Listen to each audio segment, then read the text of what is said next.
Hey, what's up, everybody? Welcome back to Conversations in Pop Culture. And today we are sponsored by Boxu-chan, which is the only one and personalized anime DVD slash Blu-ray subscription box. And it's quarterly, and they basically get you a movie or a season along with a few bonus items once you sign up with them. And it's great. They're my friends, and they're doing a great job with everything they got going on. And I highly recommend them if you're looking for some new anime to watch. In particular, something kind of random, and you have a few choices. You get some cool art in there as well. And they have a Patreon as well, which you go more on the monthly side. The link will be up in a few seconds here. Definitely check them out. They're great at what they do.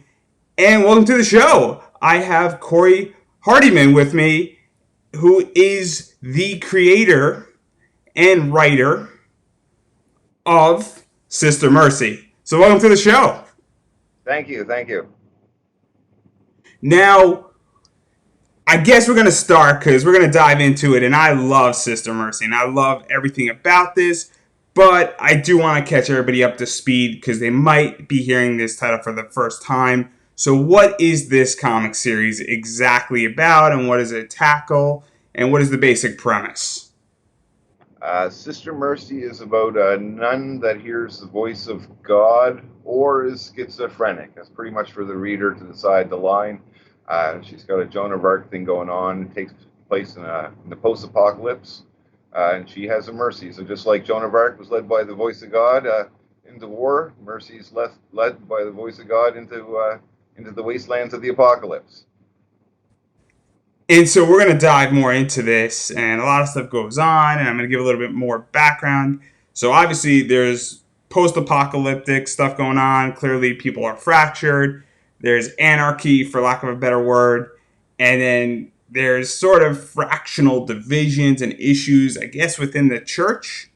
And there's somewhat fractional, and I'm being careful because I don't want to give too much away here. So So where did all of this idea come from? Because this is very interesting, unique. It's definitely flipping that entire post-apocalyptic and religion element on its head and shaking the bottle and seeing where it all lands. it was almost like a puzzle. It was just built piece by piece. I had an artist friend contacted me about 8 years ago now, and she knew I was a writer and she wanted to work on something together. So that was when the first concept came. She says, "What do you want to do for a comic?" And I said, "How about a nun in the desert and post-apocalyptic nun fighting zombies, and we'll call it Sister Mercy." It was just instantly, just like that, and the next thought after that was Joan of Arc, which is where the voice of God came in. And without trying to give too much away, any spoilers away, so Mercy starts out secluded away from the apocalypse in her own little oasis, so to speak, little peaceful environment, and she has to leave that and go into the greater, wilder world. And she's exposed with the first times, just like the reader is. The threats are all new to her, and nothing but the voices in her head to guide her and protect her. And the church, which you see a little bit of in issue one and plays a larger role further going on, is not at all the church that we see of today, but more of a apocalyptic church. There's definitely a lot of twists and turns along the way. Yeah, and let's talk a little bit about that because we do realize that Mercy or Sister Mercy, who is the main character and the title of this entire comic, definitely has that schizophrenic mental health issue, but she seems to be doing okay with the head sister or her mother. I'm not exactly sure if they're biologically related, but obviously they are very close, being secluded, and she seems to be functioning extremely well until they get attacked. And then her world starts sort of falling apart. So, what was that like really building that out? Because we do see that she has an element of schizophrenia, but it's under control. And I'm presuming there's no medication in this world. And so she's self handling it. And then when she's attacked, that stuff starts to fall apart really quickly. And this brings up mental health issues. So, what was it really like touching upon that issue? Because I thought this was fascinating seeing this come out and being agitated is the word I would use to describe it. Right. Well, it was halfway through the first issue, and I wasn't at all satisfied with the second half the way it played out. So the script basically got torn up. Yeah, 12 pages were already drawn, and then halfway through the comic, it went in a drastically different direction. Um, Mercy's the type of character. She's been, as you see in later issues, living with these voices for a while. They're second nature to her. Um, and they're very tied together with the Bible. I guess one way to say it is one of the questions it brings into place is a person who's raised and again this is trying to avoid being preachy by all means, but a person who's raised just reading the Bible, wanting to live by it and using it as a moral code, which later comes in conflict with an organization that is also using the Bible but in a much different means, more as a control tool, much similar to the old Catholic religions. With the state of her mental health, even into the regards of whether or not schizophrenia or not, is up to the reader to decide at this point. The picture will become a bit more clear as the story progresses. Um, Being someone who's never really had to deal with mental health, everything I've learned about it is everything I've learned online and through watching movies like A Beautiful Mind was a major influence. And always that age-old question of Joan of Arc: was she actually led by the voice of God, or some supernatural, or was it schizophrenia? Right? It's sometimes the question unanswered is better than the answer itself. I agree, and I agree with that in many ways. And we also see with Sister Mercy that she is rather peaceful at the start of this entire comic. And she's happy where she's at. She's happy to do the work. She's happily living with her mother, as we're going to call her. And we might find out some other stuff going onward. Again, not the guy who's going to ruin things, because I want people to go buy this book. And it's like 250 for each issue digitally, everybody. So it's not that expensive. It's not a commitment at all by any stretch of the imagination. But what is that like to really bring out that violence side and her survival side? Because she does get attacked and her home gets blown up. To give a little bit of a spoiler, and now she has to go and fend out, and she gets rather violent rather quickly, for lack of a better word. I can't begin to tell you how much fun I had with the second half of the first issue when I added the what I think of as the extreme violence.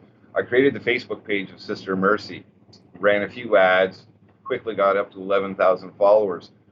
One of the things that amazed me and I was not expecting is how many people thought Sister Mercy was a real person, and the messages that I got, and they're very, very awkward messages, and it gave me a little brief bit of insight into what it must be like for a woman online, and I was disgusted by a lot of it. So I got to say the male character in the second half of the book sort of came to epitomize all of those messages.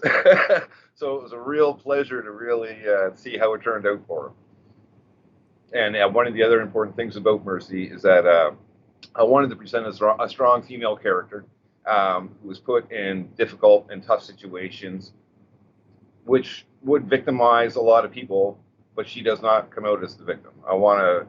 It was very important to me that she's strong enough to not, to not break and to come out on top and to even though her experiences might cause some cracks, she still holds herself together.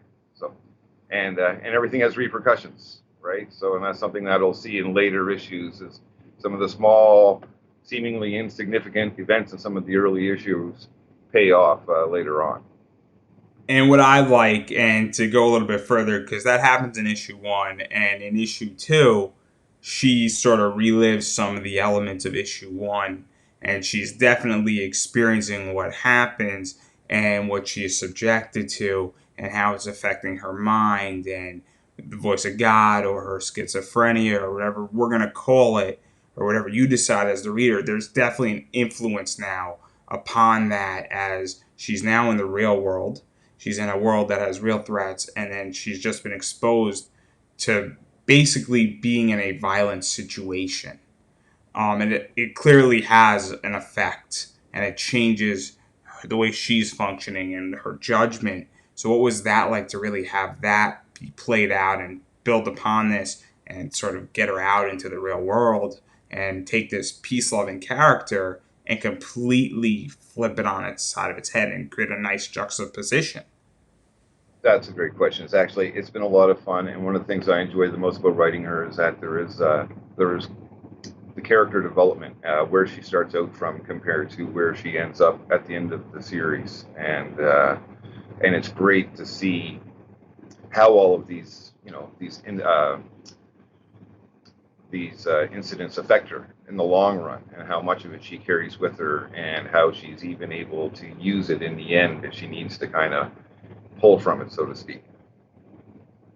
And to even further, because I think I've alluded to it, but I really like this comic because I like how it starts off very much sort of friendly and peaceful and PG, and we pretty go fast into Right. some serious violence. There's some nudity that occurs. There's some serious adult topics, and this comic, legitly, the first half of it, and I think you'll agree because you're the writer on it, is Yep. very PG, and then it Yep. flips within 2-3 pages of her actions and what somebody wants to do to her and what she does in response, and even stealing of her mom and how her mom is put into very much a crucifix position, not nails and stuff, but in a very similar position. So what was that like, really flipping the switch? Because when you pick up this book, and when I picked it up, I'm like, oh, okay, this is going to be, a PG-13 book, and then it goes rated R real quick. Yeah. And again, as where I was saying, when I decided halfway through the story to switch it up, the ending, the second half of the book, originally I wasn't satisfied with it at all. And when I rewrote it and I wrote that, it instantly felt right. And it flowed so naturally. And that she has that brutalness that she can draw on when she needs it. And in the second issue, you get to see a little bit of the history of why she has, a bit of the skills that she has, and that becomes a bit more explained further on in other issues as well. But she's definitely willing to take it as far as she needs to take it. Right, put it that way. It's a bit of Old Testament judgment going on there. It's when God was being more difficult. That's right. Exactly. That's Exactly. her Yeah, that's personality for you. the And speaking about more stuff with this book, and I love it.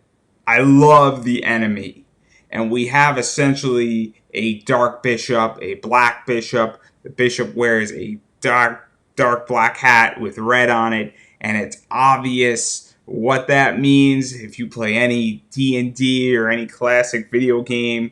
Whenever something is a dark elf, you get that vibe from it, or a dark priest, you get that vibe from it. So I think that symbolism was brilliant and so fitting because it so is. We have them taking a nun, which is this symbol of light, from a religious position, and bringing and being peaceful and bringing tranquility. And then we have a dark priest bishop, and then they mention the enemy, the Black Pope. And so it's such a good juxtaposition, and it sets so much of the tone without even having them on, I guess, the panel for too long. And so, what is that like to really set a whole tone? And we see more of it in issue 2, and I'm hoping issues 3, 4, 5, and however you want to go along with it. This definitely sets the tone for it. Absolutely. He gets a lot of screen time. He's a very, very important character. Almost reminiscent of the Emperor in Star Wars, if I would go so far as to dare make a comparison to my work in the great Star Wars. But a lot of that is actually the original idea. There was ancient prophecies of Malachi, these ancient, excuse me, Catholic prophecies about the last pope of the apocalypse, and he's called Petrus Romanus. And uh, modern conspiracy theorists believe that it's either this current pope or the next one that follows. So I've read a few books about that just for entertainment value, and I love the name Petrus Romanus, the Black Pope. And so he quickly became a little more post-apocalyptic and cartoonized, but definitely the overseer of the apocalypse, I guess you could say, the person who's probably capitalizing on it the most. And there's going to be a lot of character reveals about him. He's a fascinating character. I absolutely love him. He gets almost as much page time as Mercy as we just finished, almost finished issue 3 already, and he gets a good chunk of story. And I really look forward to unveiling a bit more of his backstory. And to even talk further about this character, Mercy, the Dark Bishop, for lack of a better word, is the character. What I'm going to call him. I don't know if he has an official name that The you want Black, to feel at the moment. yeah, the Black Pope Petrus Romanus. That's pretty much all. The head boss, and the other. There's also the other. From the first issue, the bishop as well. He was that was basically at the scene of the crime. Yeah. He was a bishop. The Pope is the big bad. So what I'm curious about is because religion, and I love religion as a story. I tend to be more in the atheist group on things and how I view things, but I think the Bible, I think the Tanakh, which is Yep. Judaism, is really fascinating, and there's amazing stories in there. So, what was it like to do all that research, if at all, and picking up stuff, and obviously Joan of Arc as well, and really bringing all that in there because there's so much to play with Oh, religion and Christianity and even Judaism and even other religions can be infused into all of this. So, what was that like? Because I love things that poke fun at religion and bring religion in and tell stories and then take them up. And I stated from the start, shake up the bottle with all of that in there. So, what was that research process like? Because there is a lot of little tidbits that you can pick up and you can make comparisons between Mercy and other characters. And you mentioned a few already out there. yeah. No, and it was. I've been a student of theology for many, many years. I've someone that bounced back and forth between lukewarm Christianity and being an atheist and settling on an agnostic, and depending upon what day of the week it may be. But I've studied it thoroughly. I love it. I find it fascinating. So it was a body of knowledge I guess I already had that I could basically draw from, and ever expanding. I'm always reading about the topic, right? And there's so many little things I've taken from the Bible so far that have influenced the story, such as I can't remember word for word the Bible verse, but it's basically you're better to pluck out your own eye rather than look at a woman. Was the Bible verse? So I thought that had a poignant moment in issue 1 as well. So so That, it's that's going to that's that's a very good moment in issue 1, and I'm not going to tell you what exactly happens with all of that because you guys go buy the book, everybody. that's right. That's right. And the artist Ricardo Silva does an amazing job. He is such a great artist to work with. He brings to light my. I send him the sketches for the page, which he somehow manages to understand my little stick figures, and brings them to life. He does fantastic work.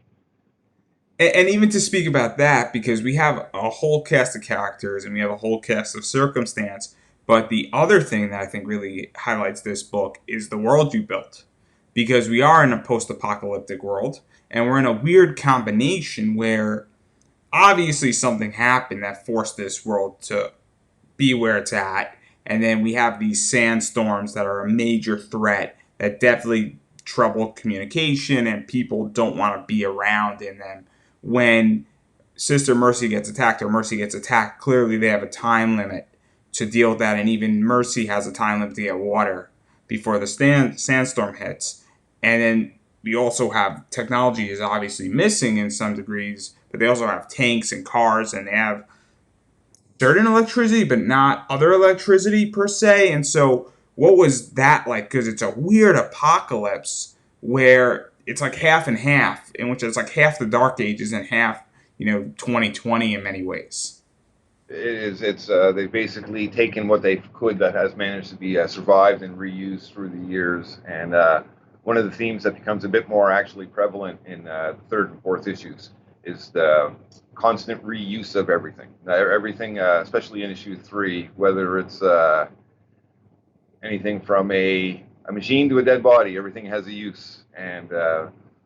And this is why you still see a lot of the stuff that's kind of still around, although the world is in horrible, horrible shape. Anything that was able to be maintained over the years was. Um, and again, it's so hard not to say so much. Where the story's charted out for so many issues, and there's a lot that I could say to answer your question, but it's got to be. It's actually a bit, even though it sounds strange, it's a bit of a reveal in one of the future issues about why technology and electricity are the way that they are. There's actually there's a method to that madness. So yeah, I don't know how much further I can go into that without spoiling it. So we're gonna table that because there's a lot of stuff going on. This is really an enjoyable comic to read. It's Thank you. very action based in many ways, but there's obviously a lot of thought that goes behind it as well. And that's another like where nothing is being done in this book without thought behind it. You know, if you read certain comics are all thought and all idea. This is a nice combination of action, and we get those nice violent scenes. But obviously, there's a methodology and a reason and a method to the madness is the term I like to use here. That Mercy has, and she's on a mission because I think the only thing she cares about is getting her mother back and going back to her life. And I don't think she cares too much about the entire political sphere that's sort of unfolding around her. It's a fair guess, Exactly. to put it politely, without ruining too much, because there's a lot of stuff, and then I want to ruin stuff too. So clearly, but we're going to table that, and I do want to talk a little bit about more of the inside baseball because there is some cool stuff that happened behind the scenes that I think is just as fascinating. And you said that you just threw a few Facebook ads up there, and you have like 11,000 people liking your page for Sister Mercy, and people thought it was a real person. So what was that like? Creating that, Unexpected. throwing Facebook money at it, and then people thinking that, oh, Sister Mercy is real, and how does that affect you as a writer? Because that's kind of a weird issue to have. Oh, it was unexpected for sure. I ran. I think the ad that really surprised me the most. It was a Christmas ad. It was just Mercy sitting in a sleigh beside Santa, who's only a skeleton, and there's skeletons of reindeer, and there's a big pile of presents, and she's holding the reins, and it's just more of a Christmas card type of image. And I think it was 16,000 people liked that picture. And I woke up the next day and I had 5,000 new followers, and it was a big jump. I actually couldn't believe that. And just from then on, it's just been growing steadily every day. And I'm now Instagram is my new thing. I'm kind of expanding my world a little bit, and so we've just passed 500 followers on Instagram, and that's all come about organically without any ads or anything. So that's been fun. And then, obviously, as you expand, I'm on Facebook. I'm growing my page in a variety of ways. So I know all like the little intricate details, and it's exciting when you're growing and what happens out of that. And I think one of the things that sort of happened out of that is the Kickstarter you launched. And I know that issue one raised about $4,100 US, I want to say, when it's converted.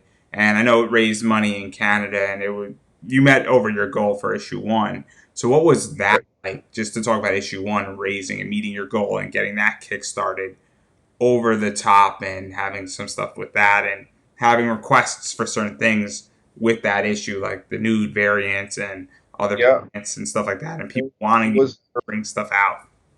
it was nerve wracking for sure. The first got off to a bit of a good solid start the first couple of days, and then it basically stalled for a few weeks, and I had written it off, and I was going to cancel it, but my girlfriend talked me out of it, and then I started getting messages: "Is there a nude variant? Is there a nude variant?" So I started looking at other Kickstarters, and I noticed the theme of what was being successful and what was not. So I thought, yeah, there's a new variant. And I immediately contacted my artist and asked him to do up a new variant. And that's when I rewrote the second half of the issue and added a lot more extreme content. And but being a writer, I just didn't want it to be gratuitous. I didn't want gratuitous nudity or gratuitous violence. I wanted every page to advance the storyline. So and I wanted to continue with that. And when you talk about Catholicism and the Bible religions, nudity and lust is not a very far stretch. So they're a great juxtaposition. It's great to bring them together. They can really play off each other fantastically. Excuse me. And then to go even further with issue two, you had a very similar goal for as you did with issue one, but you did like $13,000 US. I don't know what that equates to Canadian, but It was 16, clearly, 16 in Canada. Yeah. so clearly that's a huge jump from Did from not expect from that at all. so what was that like? Because that is obviously saying a few things. It's saying that people really liked issue one. They really Yeah, like what you're doing. They're curious about where this is going, and that you marketed it probably better than issue one in many ways too. And so, for sure. but even kidding aside with all that stuff, what does that make you feel that now you have a bigger sandbox to play with? You have more money to play with. There's more money behind this, and that you have like a two or a three in front instead of a one and then change on the funded number. If that makes sense Yeah, to everybody. oh, I can't begin to tell you how gratifying and unexpected it was. I tripled the first Kickstarter with the issue two when we came out with the extreme content right out of the gate, and I was really happy with the two covers we had for issue two. Just amazing work on those covers, and but yeah, that degree of success was completely unexpected. It was actually quite the opposite. When I rewrote that second half of the first issue, I thought, I'm going to make some people mad with this. I'm expecting some angry messages, and there was none. And then I wrote issue two and stepped it up a notch, and the feedback has been completely positive. And again, much to my surprise, I expected a lot more anger and negativity because of some of the subject matters that I touch upon. But it hasn't happened yet. And I got a review. I believe it was Sean James, who's a comic creator from down in the States. He did a 15-minute review on YouTube, and a very, very knowledgeable guy. And it was so gratifying to hear his review. He went really in depth, and first time I actually thought this guy gets it.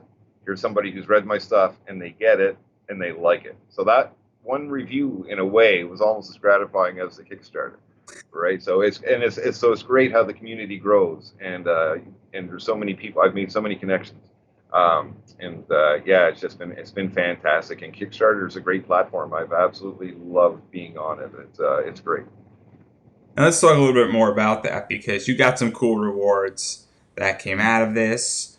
Obviously, the nude variants. So for the first issue, the nude variant came out, and then secondly, the nude variant came out for the second issue. I think there were some prints that were nude variants as well. And what I like that you stated is that right on the Kickstarter, I think it stated that you can only get them here, and I haven't seen them those two variants elsewhere and those prints elsewhere beyond eBay. And I did a quick eBay search. I think there's like one or two on eBay at best. And even then, it's still difficult to find it. So, what was that like, making it explicitly clear and then sticking to your guns as that? That was that was with the issue one. The new variant with issue one was limited to a 100 issue print. The issue two nude variant was that was unlimited. That is still available because that also had an extra 4 pages of material inside. The regular version is only 24 pages, and the nude variant has 28 pages with that added dream sequence.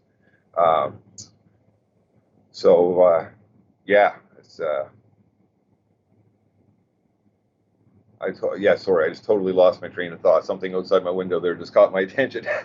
So what is that like to have a 100 print variant? Because I'm a big Zenoscope fan, and I love when Zenoscope does limited covers and makes things very exclusive. Even a 350 print run I love, or a 250 print run I love, because I love knowing that I have a piece of something that only 100 people or 99 other people have, or that 250 people have, and that people want it. And so, what is that like for you to create something so exclusive? Because we're not talking about the actual story anymore. Right. We're talking about I what's on the kind of think, cover.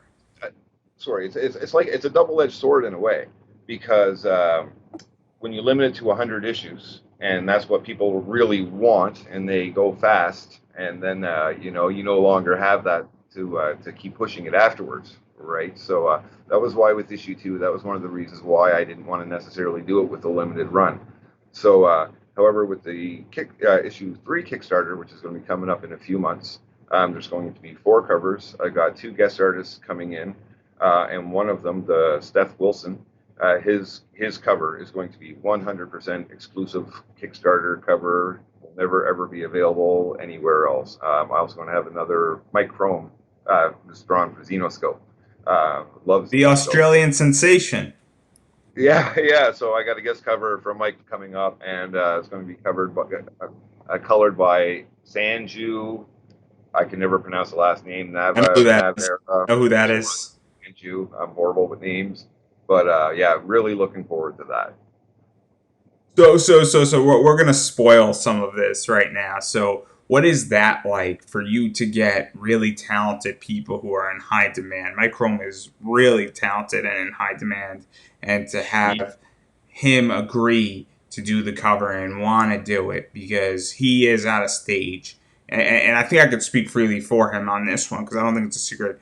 He's at a stage in his career where he could choose what he wants to work on in many ways. So absolutely. what is that for you that you approach somebody and they're like, I want to work on your project and throw my talent to this, and how does that make you feel as a Oh, writer and a creator, and even to have that for your Kickstarter and have that as a driving point? very flattering, very flattering. And he accepted immediately. I sent him a link to the Facebook page. He looked at it and he was very eager to work on it. And so that was massively flattering. And I've had so many other artists since that have approached me and asked me to work on it. So we've got a list of people we want to work with coming up for future issues, and it's growing for sure. It's definitely flattering when I see an artist that I know and respect, eager to work on my work, and it's so fantastic. It's I can't begin to say how wonderful it is, and even my current artist, Ricardo Silva, contacted me.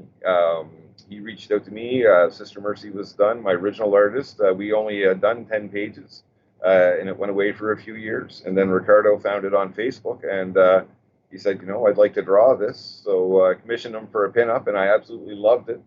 And here we are today. So it's yeah, the I've been blessed with a plethora of artists that have approached me and asked me to work with me. I approached Mike Chrome, of course, but he was yeah, he accepted, and I was so very happy, and he accepted quickly too. So that was great. So I'm going to challenge you if you don't already have it in there. I'm going to challenge you publicly to add a fifth cover and get a blank cover if you don't already have A one in blank, there. a blank cover. A blank. That thought has been there. I have entertained that thought. I have entertained that I'm thought. challenging you publicly, but you don't have to answer publicly. Yeah, that's right. That's right. Absolutely. We'll see how much demand there is for that. You might be onto something.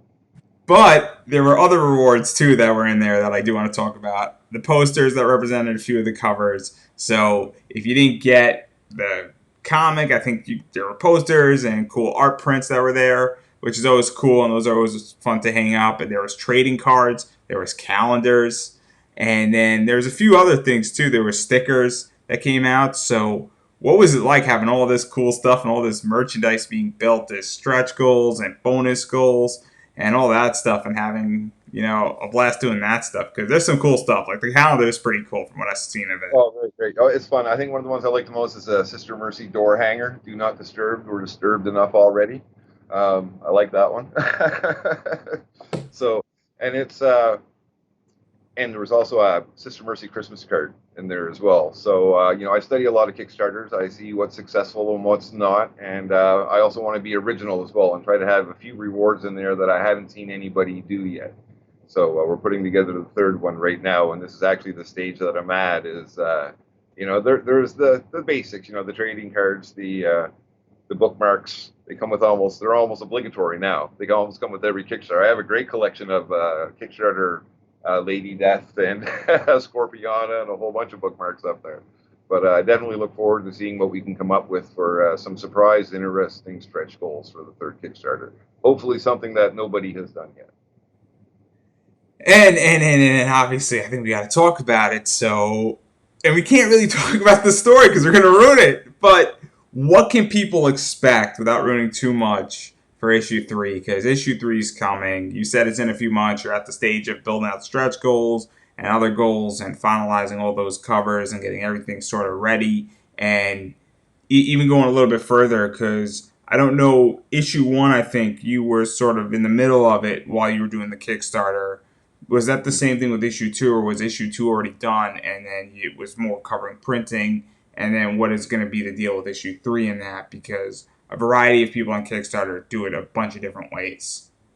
Right. We were probably about half for the first issue. We were almost halfway when we launched the Kickstarter, and with the second issue, I would say we were probably about a third of the way. And everything was progressing so great on the Kickstarter that I actually expected to beat the deadline by 2 months. And then the world changed, and the We're gonna world talk about changed it. We're gonna talk about it. Yeah, that created The some pre-apocalypse to your book. what's that? The pre-apocalypse to your book. Yeah, right. Exactly. Exactly. And it's ironic. I said I mean I might have to take the blame for this one because for issue one when I actually got my prints, I went and did a local comic book store signing on launch day, and we got hit by a hurricane. So so issue two rolled around, and we got hit by a pandemic. I apologize for whatever happens to the world when I launch issue three. Hopefully, it's nothing quite as drastic. The four horsemen are gonna come next. Yeah, they're right. They're probably just waiting, right? So each got an issue of Sister Mercy in their hands, something to read to keep them busy while they wait. But to even talk about that a little bit also because and the reason why I bring it up is that Kickstarter has moved from now you have a concept and then it's now a year long wait to a lot of people and I speak to a lot of people and they're all sort of going down this track where you're 90% done with the book or you're all done with the book and now it's a printing component and getting the book into people's hands and that's what a lot of people are doing and a lot of those people have low goals. I had somebody on a few days ago actually, last Saturday, and his goal was just $500, and it stars. It's Tyrone Jackson.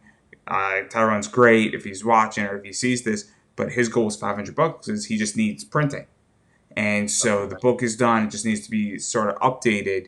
And so I'm just curious, being on Kickstarter and doing two projects so far. I think you've done only two projects. Um, Mm-hmm. but where do you think Kickstarter is going with that? Because I think that's the new norm, especially right now where people are done and then it's just the final touches in the printing is what the Kickstarter is meant for. And well, that was one of the advantages, I guess, of having such a successful second Kickstarter. It gave me more money to throw into issue three, which was able to accelerate the process. So we're sitting now, we're well over halfway, probably approaching two-thirds completion. And we haven't launched yet. We're probably going to, I'm eyeing December the 1st as a launch date. So I suspect to actually have the work almost just about completely done by the time we launch the Kickstarter. Uh, and, uh, and the growing fan base and hope that's one of the great things about Kickstarters with the updates. I can let everybody know that's backing for the second one, that the third one's coming along, and yeah. Yeah, and to even go further into Kickstarter, I was speaking to somebody yesterday about this, and Kickstarter is getting very interesting with a lot of celebrities coming into Kickstarter. We got Keanu Reeves is now in Kickstarter. We got Scott Snyder's in Kickstarter. Charles Soule, Ryan Brown, Jeff Lemire, Scott McFarlane is now in Kickstarter. And there's good and bad with them coming in. It's very much a double-edged sword, but there's a lot of good where it has a lot of verification, a lot of it now being a serious platform.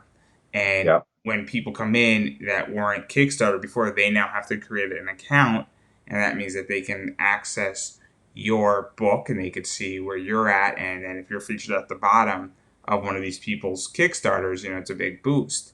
And so I'm just curious how you feel about all of this and how that's changing the industry, especially on the indie side, because Kickstarter 3 years ago was way more indie than now it's Right.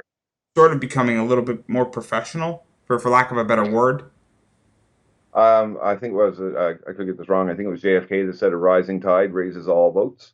I think it couldn't be better to have like you see the numbers. Keanu Reeves Kickstarter is bringing in the amount of new faces that it's brought in. I can't see how anybody can see this as a negative. It's not. It's by no means pushing anybody out. It's just bringing more eyes to the projects for the people that are there. It can only help other indie creators, right? I think it's absolutely wonderful, and I would love to see more and more celebrities come out and do this, and we create more opportunities, give more opportunity for independent creators by doing so. Yeah, I see all positives, not a single complaint. Let's just hope that artist team is getting paid decently. I got a feeling he is. I Let's got a just let's feeling he just is. hope on that one. Yeah, that's right. That's right. I look forward to the movie because you know it's coming. Right after Bill and Ted 4. Yeah, that's right. That's right. That's right. Brought to you by Apple TV. Yeah, There you go, everybody. There you go. Bill and Ted's Geriatric Adventure. And so now I kind of want to table all this stuff and everything that's going on with Kickstarter, and I definitely want to talk about the elephant in the room, and that's COVID, because COVID has changed the game for everybody around the world, the U.S. in particular, the North. Japan, Korea, Asia, China. They've all been more experienced with mask wearing, but obviously they're even changed by all of this, and it's knocked the entire comic industry into a whole different dimension. San Diego Comic Con was canceled, Emerald City was canceled, New York Comic Con's now canceled, and everything in between is canceled. A lot of cons were actually postponed, and now they're canceled.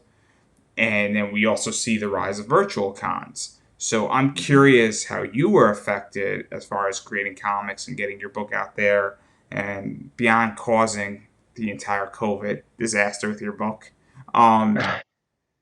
How have you been affected by all of this and really getting your book out there and getting attention to it? Because now everybody's online. Everybody's sort of at the same starting line in many ways. Yeah, like I said, we were so poised to be 2 months ahead of schedule when this all started breaking everything down.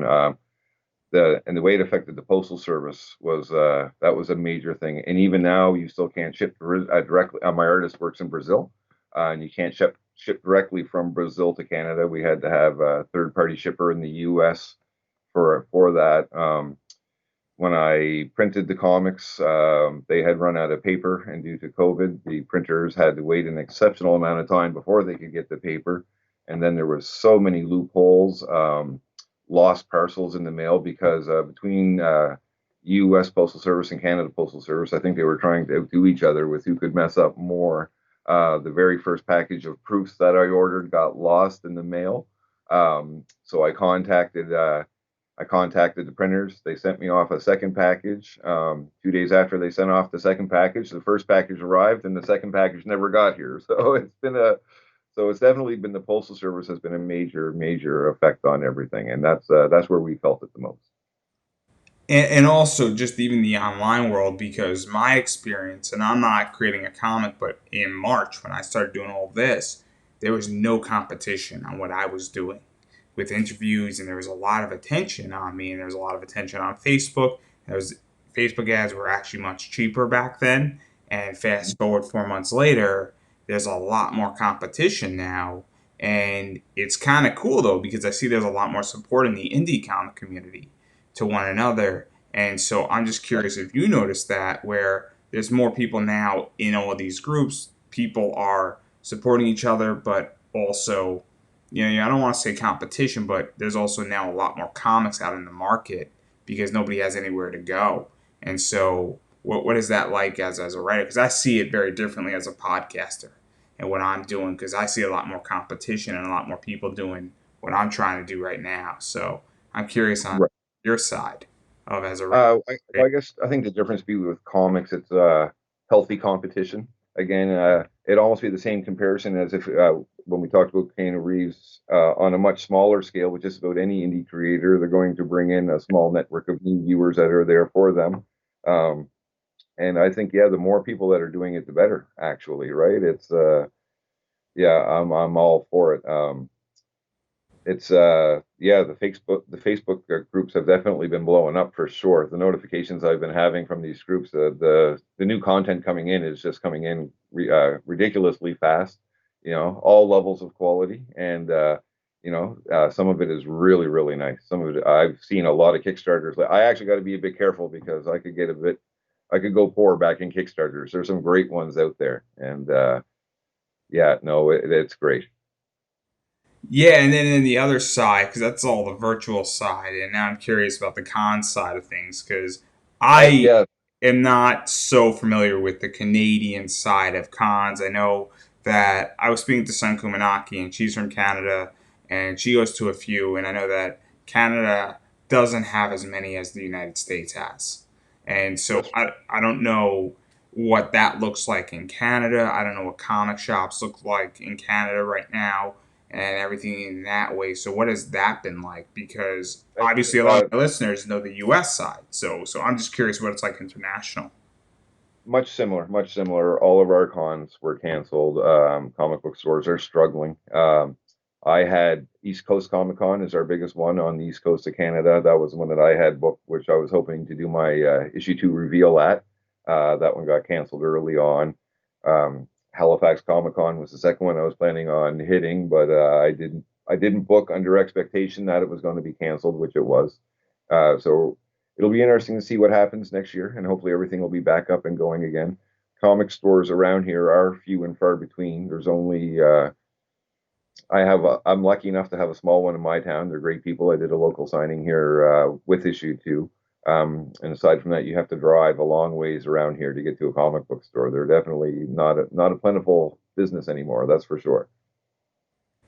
Yeah, and even to talk further about the con side of things, and I'm curious because I go to a bunch of cons in the US, and again, I don't have a table, I present panels, and I'm more a fan, and I love it, and I realize a bunch of stuff has to change in the industry, but I'm curious what you think has to change for things to get back to normal, and what do you think people are going to be adapting to in these changes, and how business is going to be conducted at a con? Because for those who don't know, on the indie side, when an indie creator comes, they have to sell you their book, and it's very much a personal touch versus a DC Comics where everybody knows Batman or everybody knows Iron Man or Captain Marvel.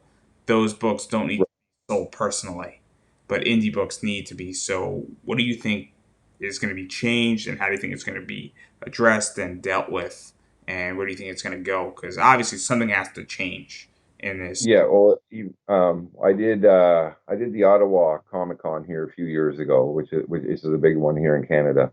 Um, and it was packed, people shoulder to shoulder, like it was hundreds upon hundreds of people.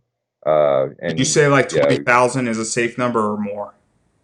oh, well, I more. It was yeah, the Ottawa Comic Con is one of the bigger ones, right? It's the only one that I've ever actually had a booth set up for before. It was definitely a learning experience for me. I'm glad I had the opportunity to do it because it won't be like that again. It was one of the big ones that's actually put on by the Comic Con. People like Gillian Anderson and a bunch of the big names were there, celebrities and stuff. Yeah. But I suspect going forward, you're going to see social distancing is going to have a major impact, right? And it's definitely going to be difficult. I imagine a lot of people aren't going to be as eager to go out into that, giant Do you that think atmosphere with a lot of people.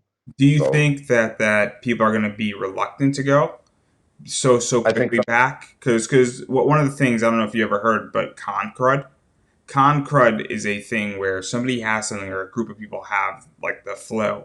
That thing spreads through a convention, and so I can, conventions were never safe. They yeah. were the risk of you getting super sick is very slim, and Hmm. there's always a risk when you go because of con crud. And I think COVID is proving that we all knew cons weren't safe, but it was a back thought and the risk was low. And now I Hmm. think, and I'm curious what you think, is that do you think that there's going to be, people saying, I'm not so gun ho to go back, even if everything's okay in a year from now or 2 years from now? Oh, I if there's always going to be some people that are going to, people being individuals, there are going to be some people that follow that frame of mind for sure. Um, and it depends, you hear a lot of talk of second wave, depending upon, how this goes. But I think for the most part, people are starving to be outside. I think it's healthy for business to be open. I think I would be front and center if a Comic Con was here tomorrow. No fear. So we're also very lucky where I am. Nova Scotia currently has no cases of it whatsoever. We've been really good for a while. The whole east coast of Canada has been doing really good. Once you get into Ontario and Quebec, things get is a bit of a different story, right? So, but for the East Coast, I think everything's going to be relatively unaffected in the long term, but we're just not quite there yet. But there are going to be those holdbacks, right? But I think for the most part, people will get past it. And you even going further, and I think you mentioned it already, but do you think that there's going to be there's obviously going to be more social distancing? Do you think that cons are going to have more attendance limits with it, and also having more spacing and maybe even having less vendors and less artists and giving more space between people out there, Absolutely. because obviously even if everything is safe, there is the issue of it doesn't matter if everything is 100% safe. It's what the fans feel comfortable with. It's what the guests feel comfortable with. And it's also how do we prevent this from happening again? Because you don't want to be the Plus, con that is the epicenter for it to spike again. that's absolutely, and plus they'd be obligated under, well, here would be provincial guidelines to follow certain, certain rules to to minimize infection and stuff like that. So yeah, it's I can see that it definitely having an effect, but it'll be, yeah, you definitely, you see less vendors, that longer lines, right? So I can definitely see that affecting prices in the long term as well. So yeah, definitely it's, well, I think when it comes down to a lot of things, it's whether it's even something as simple as going to a movie theater and watching a movie, it's not, well, I don't know if we're ever going to get back to where 100% where we were, right? You're not going to have a fat guy on either elbow while you're trying to watch the new Black Widow movie. You're going to be guaranteed, I think, to have a couple of seat spaces on either side of you. So I think the inevitable, less being able to have less people in at one time is going to drive up ticket prices, which would be an inevitable thing. But I mean, there could also be a positive side to that, because you can have a more intimate one-on-one conversation with somebody who's at your table if you don't have eight people crowding around your table, or if you don't have to yell over the guy who's really loud in the booth beside you or anything like that. So there could definitely be pros and cons to it for sure. No pun intended. And then the other elephant in the room is that obviously COVID has kicked off somewhat of a suppression that's turned into a recession, and that the economy is definitely going to be taking a downturn for a little bit, if not for the next 6 to 12 months. And so I'm curious because I don't remember the last time we took a dive in 2008 as far as con economics, but I definitely am anticipating that people are about to have a lot less money. And so I'm curious how you're viewing that, because it seems to have an opposite effect though on indies, where like the indie comics and even on Kickstarter, I think more money has been raised for a variety of reasons. But where do you think that's going to be going in the next 6 months? Because that's something that's tricky, and I don't think anybody truly knows how that's all going That to out. But that was actually something that I was wondering. My original target date for launching my next Kickstarter was October. Excuse me, before I switched to December, and then I was actually asking a few of my American friends how they thought the election, what effect the election would have on the economy, and where they saw the economy going forward. So yeah, honestly, I wouldn't even hazard a guess. I've heard differing opinions, and and on an out, as an outsider looking in, it's just I don't know, just wait to see what comes next, right? So and hope for the best, and hope that the economy, does bounce back as fast as possible. and even speaking further about that, because I'm curious, because you are Canadian, in case we didn't mention that, or in case it wasn't clear, and you're from Canada, and so Kickstarter is global. People pledge from all over. People love it. People, you could ship from wherever you want to be. Your artist is in Brazil, you're in Canada, and so I'm Yep. curious if you actually have a breakdown of how many people in Canada pick up your book and how many people in the states, or is there like a dominant, readership in the states, or are you broken out across a variety of sectors all over the world? Because I'm just curious from my own. Oh yeah, I've actually been tracking that quite closely out of curiosity myself, and probably 80% of my backers and customers are from the States, and 10% from Canada, and 10% international. And when I say international, I'm Croatia, Sweden, France, Singapore, countries I've never heard of, the Philippines. I think there are what Sister Mercy comics in like 35 different countries right now, right? And that's crazy just to think that right now there's somebody in New Zealand reading a Sister Mercy comic, right? Sitting here, created in small town Nova Scotia, East Coastern Canada. So yeah, no, it's pretty wild. Sweden, Finland, oh, the list is absolutely insane. And so what is it like having that gigantic audience and obviously being very prevalent in the states and because indie comics in the U.S. are really big right now and they got bigger during COVID. That's just a fact. Partially Yeah, that because was sorry, that was probably the biggest change between the first Kickstarter and the second Kickstarter because my first Kickstarter was probably 50% Canada, 50% States, and about a year passed in between the two, just under a year, and that such a drastic increase in interest in the States just like came out of nowhere, right? So I pray that that continues. I hope it's contagious and it catches on up here. Indie comics in Canada aren't quite as big up here as they are down there. I do have a friend in Ottawa who has his own comic book company, Whitefire Comics, and he's doing a great job. He's getting his own indie comics out there as well. But there's definitely not a lot of us, not like what you see down there. When you go into the Facebook groups, even it's 90 plus percent American, right? So there's the odd few Canadian in the Facebook groups, but the numbers are much lower. Still great groups with great people, but the numbers are definitely much lower. well, I have a feeling I'm going to probably increase your U.S. viewership out of this, which is probably Yeah, not I what we want feel it. to do. But I'm definitely U.S. based. A lot of my listeners and a lot of my page people and a lot of people who subscribe to me are from the U.S. And so I think this is the best time to give you the opportunity to promote yourself. Where can people pick up Sister Mercy, pick up the comic? Because I know that you can get it digitally as well as in print. I don't know if issue two you could still get that nude variant and where you could get it, if at all. Also, where can people find you on social media? Twitter, Facebook, TikTok, because everybody loves TikTok apparently. They just signed a big deal with Oracle, I think. So they're in the news. Instagram, you're trying to grow your Instagram. Try to get it to like 600, everybody. 600. And then where can people find out where the Kickstarter is going to be launched and where they could pledge and all that good stuff? The number one place I would direct people would be to the Sister Mercy Facebook page. If you do a search for Sister Mercy on Instagram, you'll find us there as well.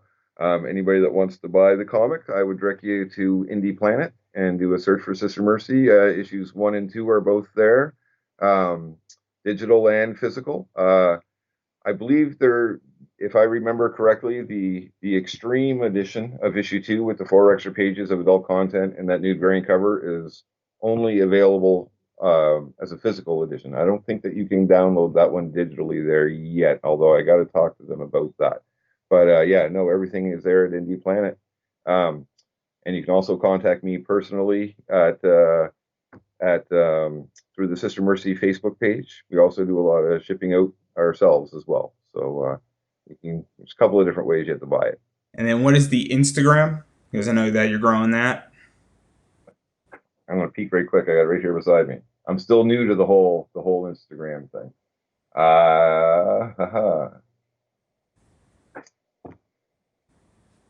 Just do Sister Mercy. That's all I see there. So just Sister Mercy, I guess. I don't know. I usually have other people that do the tech stuff for me more. So I'm not much of a computer guy. Well, there you have it. Pretty much everybody. If you want anything from Sister Mercy, go to the Facebook page, Facebook group, and then you'll be pretty much directed to everything else from that page. If you shoot Corey a message on the page slash the group, I'm pretty sure that you'll be redirected to wherever you need to go, whether you need to buy it or you want to follow the Instagram or that you want to find out where to pick up the extreme version or the nude version or anything else regarding that. Or if you want to have an interview, I'm sure Corey would love to do an interview with somebody else besides me promoting Sister Mercy. So if anybody's interested in that as well, I'm sure, and I feel free enough that I could speak in and promote that for you. No, absolutely. Contact us. Contact me at Sister Mercy. I'd be happy to answer any questions that anybody has, for sure. Oh, always eager to talk. And I think we're going to wrap it up there, but I end every episode the same way, saying that if you have extra money, whether that's 250 or you want a physical copy and your family's good and you're good because money is tight right now and things are about to get complicated in the world for a variety of reasons, and you got that extra money, definitely throw it, pick up this book. I can't recommend it enough. I thoroughly enjoyed it. And if you don't have that money, the next best thing you can do is follow on social media, because that is so important, and comment as well, because that is just as important, because you never know who it's going to reach, when it's going to reach. Engagement algorithms are extremely important, and it's free.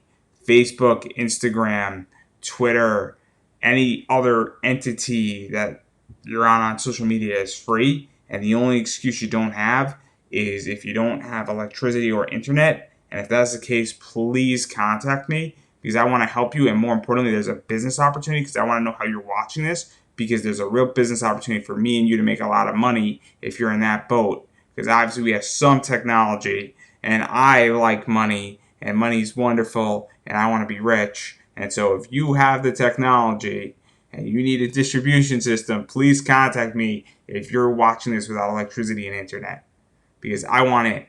But beyond that, that is the only excuse that somebody can have here for not following somebody on social media, because it is free.